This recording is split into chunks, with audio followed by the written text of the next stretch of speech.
Hi hello ನಮಸ್ಕಾರ ವೀಕ್ಷಕರೇ, ಇದು ನಮ್ಮೂರಿನ ಸಿನಿಮಾ ಥಿಯೇಟರ್ ಬಗ್ಗೆ ನಾ ಹೇಳಿಕೊಡ್ತಾ ಇದ್ದೀನಿ. 1954ರಲ್ಲಿ ನಿರ್ಮಾಣಗೊಂಡ ವಿಜಯ್ ಚಿತ್ರಮಂದಿರ ಈಗ ಸಂಪೂರ್ಣ ಒಂದು ತಿಂಗಳಿಂದ ಸಂಪೂರ್ಣ ಈ ಒಂದು ಚಿತ್ರಮಂದಿರ ಸ್ತಬ್ಧವಾಗಿದೆ. ನಾವೊಂದು ಸಿನಿಮಾ ನೋಡಬೇಕಾದ್ರೆ ಮುಗಿಬಿದ್ದು ಈ ಬೆಳಗಿನ ಜಾವ ಫಸ್ಟ್ ಶೋ ಅಲ್ಲಿ ಫುಲ್ ವಿಸಿಲ್ ಹೊಡ್ಕೊತ ಸಿನಿಮಾ ನೋಡಿದಂಥ ಸಿನಿಮಾ ಥಿಯೇಟರ್ ಈಗ ಒಂದು ತಿಂಗಳಿಂದ ಸಂಪೂರ್ಣ ಬಂದಾಗಿದೆ. ಭಾಳ ಬೇಜಾರಾಗುತ್ತೆ. ಯಾಕಂತ ಕೇಳಿ ಇತ್ತೀಚೆಗೆ ಮೊಬೈಲ್ ಟಿ ವಿ ಬಂದ ನಂತರ ಸಿನಿಮಾ ಥಿಯೇಟ್ರ್ ಹತ್ರ ಸಿನಿ ಪ್ರಿಯರು ಹೋಗೋದೇ ಕಾರಣಕ್ಕಾಗಿ ಸಿನಿಮಾ ನಡ್ಸೋಕ್ಕೂ ಭಾಳ ಸಿನಿಮಾ ಥಿಯೇಟರ್ ಓನರ್ಸ್ಗಳು ಸಿನಿಮಾ ಥಿಯೇಟರ್ ಬಂದ್ ಮಾಡಿದ್ದಾರೆ. ಈ ಒಂದು ವಿಜಯ್ ಚಿತ್ರಮಂದಿರ ನಾವು 1954ರಲ್ಲೇ ನಿರ್ಮಾಣಗೊಂಡು ಸತತವಾಗಿ ಇಷ್ಟು ವರ್ಷಗಳ ಕಾಲ ಈ ಒಂದು ಎಲ್ರಿಗೂ ಸಿನಿಮಾನ ಪ್ರದರ್ಶನ ನೀಡಿದಂಥ ಸಿನಿಮಾ ಥಿಯೇಟರ್ ಸಂಪೂರ್ಣ ಬಂದಾಗಿದೆ. ಹಾಯ್ ಹಲೋ ನಮಸ್ಕಾರ ವೀಕ್ಷಕರೇ, ನಾ ಅನ್ವೇಶ್ ನಾಯಕ್. ವೀಕ್ಷಕರೇ, ಲಕ್ಷಾನುಗಟ್ಟಲೆ ಸಿನಿಮಾನ ಪ್ರದರ್ಶನ ನೀಡಿ ಇವಾಗ ಸಂಪೂರ್ಣ ಸ್ತಬ್ಧ ಆಗಿರುವಂಥ ನಮ್ಮೂರ ಚಿತ್ರಮಂದಿರ ಬಗ್ಗೆ ನಾ ಹೇಳ್ತಾ ಇದ್ದೀನಿ. ಇದು ನಮ್ಮೂರ ಸಿನಿಮಾ ಥಿಯೇಟರ್ ವಿಜಯ್ ಚಿತ್ರಮಂದಿರ.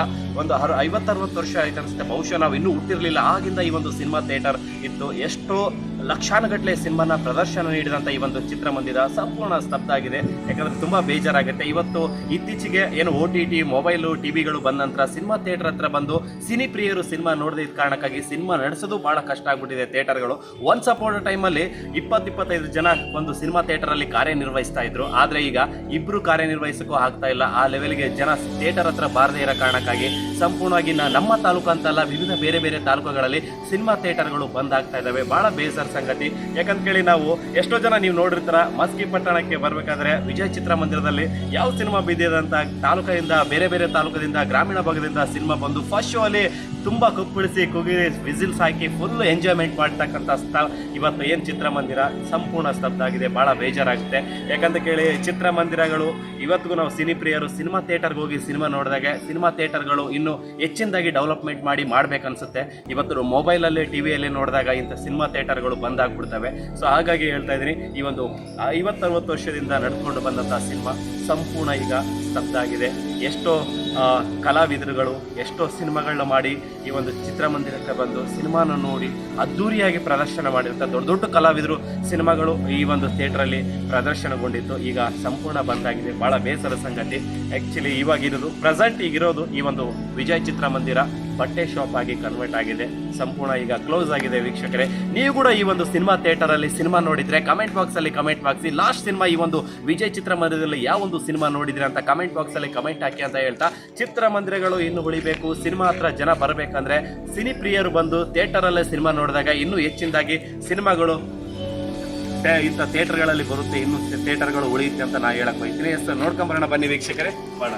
ಈಗ ನಾವು ಪ್ರೆಸೆಂಟ್ ವೀಕ್ಷಕರೇ, ನಾವು ಪ್ರೆಸೆಂಟ್ ಇರೋದು ವಿಜಯ್ ಚಿತ್ರಮಂದಿರದಲ್ಲಿ ಇದೀವಿ. ನೀವು ನೋಡ್ತಾ ಇದ್ರ ಈ ಒಂದು ಸಿನಿಮಾ ಥಿಯೇಟರ್ ಸಂಪೂರ್ಣವಾಗಿ ಏನು ಬಂದಾಗಿದೆ. ವೀಕ್ಷಕರೇ, ಇದೇ ರೀ ನಮ್ಮೂರು ಸಿನಿಮಾ ಥಿಯೇಟರ್ ಕೌಂಟ್ರು. ಟಿಕೆಟ್ಗೋಸ್ಕರ ಒನ್ ಟೈಮಲ್ಲಿ ಕ್ಯೂ ಅಲ್ಲಿ ನಿಂತು ಆ ಗಲಾಟೆಯಲ್ಲಿ ಟಿಕೆಟ್ ತೊಗೊಂಡಿದ್ದು ಇನ್ನೂ ನೆನ್ಪು ಬರುತ್ತೆ ಇದು ನೋಡಿದ್ರೆ. ಈಗ ನೋಡಿ ಸಿನಿಮಾ ಸಂಪೂರ್ಣ ಈ ಒಂದು ಥಿಯೇಟರ್ ಬಂದಾಗಿದೆ. ಬಹಳ ಬೇಜಾರಾಗುತ್ತೆ. ಯಾಕಂತ ಕೇಳಿ ನಮ್ಮ ಊರಲ್ಲಿರುವಂಥ ಒಂದು ಸಿನಿಮಾ ಥಿಯೇಟರ್ ಈಗ ಎರಡಿದ್ವು. ಒಂದು ಶರಣಬಸವೇಶ್ವರ ಚಿತ್ರಮಂದಿರ, ಇನ್ನೊಂದು ವಿಜಯ್ ಚಿತ್ರಮಂದಿರ. ಈಗ 1954ರಲ್ಲಿ ಏನು ಪ್ರಾರಂಭವಾದಂಥ ವಿಜಯ್ ಚಿತ್ರಮಂದಿರ ಈಗ ಸಂಪೂರ್ಣವಾಗಿ ಬಂದಾಗಿದೆ. ಈ ಬಟ್ಟೆ ಅಂಗಡಿ ಆಗಿ ಕನ್ವರ್ಟ್ ಆಗಿದೆ. ಸೊ ಈಗ ನೋಡ್ತಾ ಇದ್ರ ಒಂದು ಸಿನಿಮಾ ಥಿಯೇಟರ್ ಎಲ್ಲ ಸೀಟ್ಸ್ಗಳಿದ್ದು ಎಲ್ಲ ರಿಮೂವ್ ಮಾಡಿದ್ದಾರೆ. ಮಾಡಿ ಇವಾಗ ಏನಿದು ಬಟ್ಟೆ ಶಾಪ್ಗಾಗಿ ಇದನ್ನ ಬೇರೆ ರೀತಿ ತಮಗೆ ಬೇಕಾದ ರೀತಿಯನ್ನ ಇದನ್ನ ಅಟ್ರಾಕ್ಷನ್ ಮಾಡ್ತಾ ಇದ್ದಾರೆ. ಸರ್ ನೋಡ್ತಾ ಇರ್ಬೋದು, ಅಲ್ಲೇ ಒಂದು ಸ್ಕ್ರೀನ್ ಇತ್ತು. ಇಲ್ಲೆಲ್ಲ ಫಸ್ಟ್, ಸೆಕೆಂಡ್, ಥರ್ಡ್. ಸೊ ಈ ಒಂದು ಚಿತ್ರಮಂದಿರ ಇದು ನಮ್ಮೂರು ಥಿಯೇಟರ್ ರೀ. ಇದರಲ್ಲಿ first show, second show, night show cinema ನೋಡಿ ಫುಲ್ಲು ಎಂಜಾಯ್ ಮಾಡಿದಂಥ ಸಿನಿಮಾ. ಆ್ಯಕ್ಚುಲಿ ನೀವು ಕೂಡ ಬೇರೆ ಬೇರೆ ತಾಲೂಕದಿಂದ ಗ್ರಾಮೀಣ ಭಾಗದಿಂದ ಈ ಒಂದು ಸಿನಿಮಾ ಥಿಯೇಟರ್ಗೆ ಬಂದು ಸಿನಿಮಾ ನೋಡಿರ್ತೀರ. ನೀವು ನೋಡಿದಂಥ ಕೊನೆಯ ಸಿನಿಮಾ ಯಾವುದಂತ ಕಮೆಂಟ್ ಬಾಕ್ಸಲ್ಲಿ ಕಮೆಂಟ್ ಹಾಕಿ. ಯಾವ ಒಂದು ಟೈಮಲ್ಲಿ ಲಾಸ್ಟ್ ಈ ಒಂದು ಸಿನಿಮಾ ಥಿಯೇಟರ್ಗೆ ಬಂದಿದ್ರಿ ಅಂತ. ನೋಡ್ತಾ ಇದ್ರ ಈ ಒಂದು ಬಟ್ಟೆ ಶಾಪ್ ಮಾಡುವ ಕಾರಣಕ್ಕಾಗಿ ಎಲ್ಲ ಚೇರ್ಸ್ಗಳನ್ನೆಲ್ಲ ರಿಮೂವ್ ಮಾಡಿದ್ದಾರೆ. ಸೊ ಅದಕ್ಕೆ ನೀವು ಸಿನಿಮಾ ಯಾವ ರೀತಿ ಎಲ್ಲ ಪ್ರೊಜೆಕ್ಟ್ಲಿಂದ ಬಿಡ್ತಾರೆ ನೋಡಿರಲ್ಲ. ನಾವೀಗ ಸಿನಿಮಾ ತೋರಿಸುವಂಥ ಒಳ ರೂಮಲ್ಲಿ ಹೋಗೋಣ. ಆ್ಯಂಡ್ ಪ್ರೊಜೆಕ್ಟರ್ ಹಾಕಿ ನಮಗೆ ಸಿನಿಮಾ ತೋರಿಸ್ತಾರಲ್ವ. ಸೊ ಈಗ ನಾವು ಒಳಗಡೆ ಹೋಗೋಣ. ನೋಡ್ತಾ ಇದ್ರೆ ಇವೆಲ್ಲ ಓಲ್ಡ್ ಮಿಷನ್ಸ್. ಆ ಒಂದು ಟೈಮಲ್ಲಿ ಸಿನಿಮಾ ಜನರಿಗೆ ತೋರಿಸ್ಬೇಕಾದ್ರೆ ಪ್ರೊಜೆಕ್ಟರ್ ಮುಖಾಂತರ ಯಾವ ರೀತಿ ಎಲ್ಲ ತೋರಿಸ್ತಾರಂತ. ಇದು ಒಳಗೋದೆ ಆಫೀಸ್ ಮಾತಾಡುವಂಥ ಒಂದು ಚೇಂಬರ್ ಆಫೀಸ್ ಇದಾಗಿತ್ತು. ಆ್ಯಂಡ್ ಇಲ್ಲಿ ನಾವೀಗ ಹೊರಗಡೆ ಹೋಗೋಣ. ವೀಕ್ಷಕರಿಗೆ ಏನು ನೀವು ನೋಡ್ತಾ ಇದ್ರಲ್ವಾ, ಆ ಟೈಮಲ್ಲಿ ಒಂದು ಸಿನಿಮಾನ ನಾವು ಈ ಒಂದು ಪ್ರೊಜೆಕ್ಟರ್ ಮುಖಾಂತರ ನಮಗೆ ಅಲ್ಲಿ ತೋರಿಸ್ತಾ ಇದ್ರು. ಅಲ್ಲಿ ಏನು ನೀವು ಕಾಣ್ತಾ ಇದೆ ಅಲ್ವಾ, ಅಲ್ಲಿ ಸಿನಿಮಾ ನಾವು ಅಲ್ಲಿ ನೋಡ್ತಾ ಇದ್ವಿ ಸ್ಕ್ರೀನಲ್ಲಿ. ಸೊ ನೋಡ್ತಾ ಇದ್ದೀರಾ, ಆ ಒಂದು ಟೈಮಲ್ಲೇ ಇಷ್ಟೆಲ್ಲ ಒಂದು ಏನೋ ಸಿನಿಮಾಗೋಸ್ಕರ ಇಷ್ಟೆಲ್ಲ ಮೆಟಲ್ಸ್ನ ಇಟ್ಟು ವಿಶೇಷ ರೀತಿಯಿಂದಲೇ ಒಂದು ಸಿನಿಮಾ ಅಂದ್ರೇ ಒಂದು ಥ್ರಿಲ್ ಬೇರೆ. ಆ ಸಿನಿಮಾ ಥಿಯೇಟ್ರಲ್ಲಿ ನೋಡಿ ಬರ್ತೀವಲ್ವಾ, ಆ ವೈಬೇ ಬೇರೆ. ಇದು ಒಳಗಡೆ ಸಿಸ್ಟಮ್ ಆಪ್ರೇಟಿಂಗ್ ಎಲ್ಲ ರೀತಿ ಮಾಡ್ತಾರೆ. ಈಗ ಪ್ರೆಸೆಂಟು ಈ ರೀತಿ ಇದೆ. ಆ ಟೈಮಲ್ಲಿ ಆ ರೀತಿ ಸಿನಿಮಾ ಪ್ರೊಜೆಕ್ಟರ್ಗಳಿದ್ವು, ಇವಾಗ ಈ ರೀತಿ ಇದೆ. ಸಿನಿಮಾನ ಡೌನ್ಲೋಡ್ ಮಾಡಿ ಈ ಒಂದು ಪ್ರೊಜೆಕ್ಟರ್ ಮುಖಾಂತರ ಸಿನಿಮಾನ ತೋರಿಸ್ತಾರೆ. ಈಗ ಏನಿದೆಯಲ್ಲ ಪ್ರೆಸೆಂಟು ಎಲ್ಲ ಸಿನಿಮಾ ಥಿಯೇಟರ್ಗಳಲ್ಲಿ ಈ ರೀತಿ ಸಿನಿಮಾನ ತೋರಿಸ್ತಾ ಇದ್ದಾರೆ. ಈಗ ಇಲ್ಲಿ ನೋಡಿದಲ್ವ, ಅದು ಮುಂಚೆ ನಿಮಗೆ ತೋರಿಸಿದ್ದು ಓಲ್ಡು, ಈಗ ನ್ಯೂ ಲೇಟೆಸ್ಟು. ಇದು ಓಲ್ಡು. ಅವಾಗೆಲ್ಲ ಈ ರೀತಿ ಪ್ರೊಜೆಕ್ಟರ್ ಮುಖಾಂತರ ತೋರಿಸ್ತಾ ಇದ್ರು. ನನ್ನ ಹೆಸರು ಅರ್ಜುನ್ ಮಾಲಿಪಾಟೀಲ್ ಅಂಥೇಳಿ.